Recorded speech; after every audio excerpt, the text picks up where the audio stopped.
Okay, right now I'm looking at a 2011 Chevy Silverado front wheel hub. What's happening is I'm spinning this and I'm hearing a little bit of a bearing noise. Behind this rotor, there's a hub assembly and it's held on by, let's see, I can show you real quick. These bolts here, there's one there, that one, and then if you can see where my hand went to, there's a third one right here in the bottom. And it's simply on bolts. Also too, connected to this is a this wire here is a wheel speed sensor, and I'm having a stability light concern that I'm worried about that possibly might be causing that light too. So hopefully we're going to fix two problems with one part.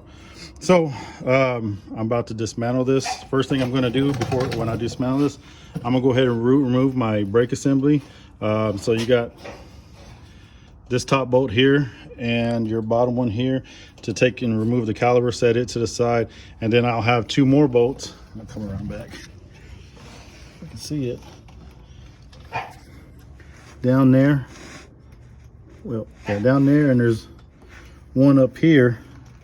Can't see what I'm really pointing at, but those two bolts are going to come out also, and that's what holds on the bracket.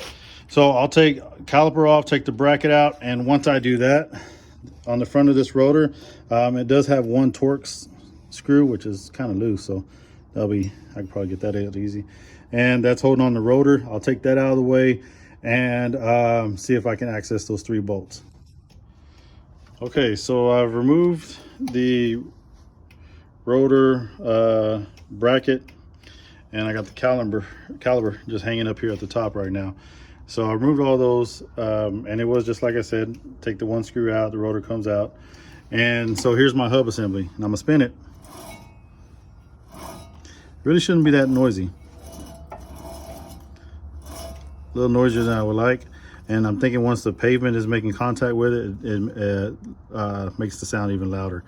So before I remove this, right here is the sensor. It is plugged into the housing of the wheel bearing hub assembly. So I'm gonna take that out, or actually, now that I'm thinking about it, it comes with the part. So actually I'm just gonna come up here and unplug it and bring it all out as one assembly. And once I do that, like again, to the back side, I'm gonna get these three bolts. There's a top one, there's a bottom one there, and the one on the back side. And that whole assembly is gonna slide out, and I'll come back and show you the video on that. Okay, everyone, so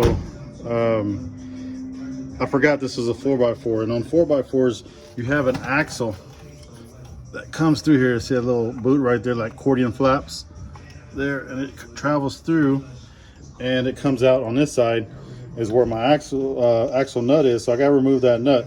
I didn't have that socket here in my shop, so I had to go purchase the socket as well.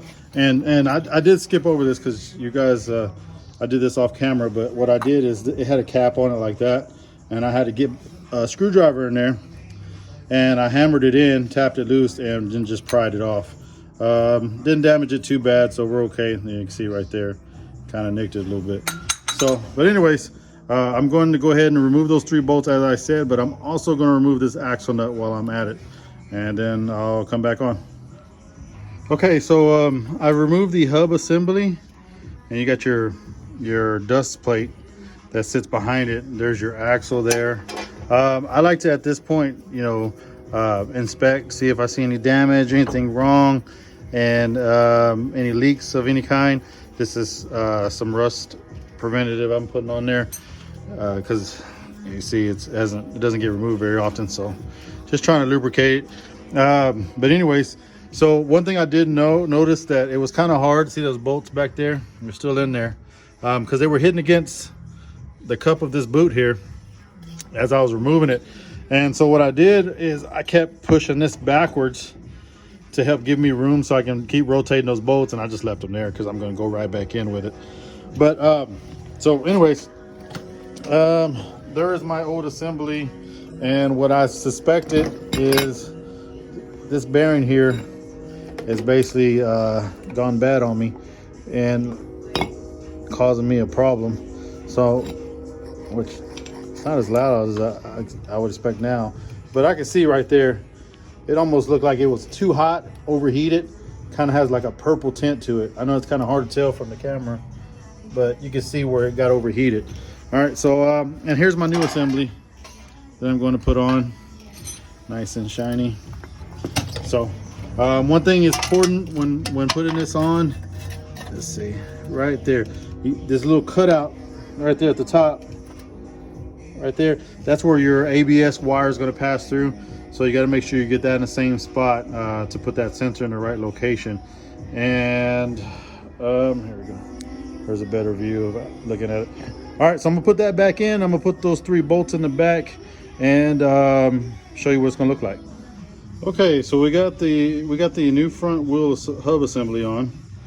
There it is now. It's nice and quiet, no longer noisy. On this connector here, this is for the ABS. It's a little broken, and I saw it was a lot of corrosion in there.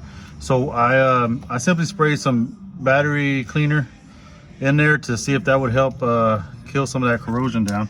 So I'm just going to connect this, and I'm going to place my rotor back on, put my brake caliper bracket on, that one there, and then I'm going to go ahead and remount my caliper with my brake pads on the rotor itself. All right, I'll be right back. Okay, everybody, so everything's put back on. I put back on the dust cap, put on the brake caliper bracket and the brake caliper. It's back on. So the whole hub assembly job is completed. So I do hear some noise from those scraping, but that'll be something I'll address another day. But it's all set to go. Time to put the wheel on and go for a test drive.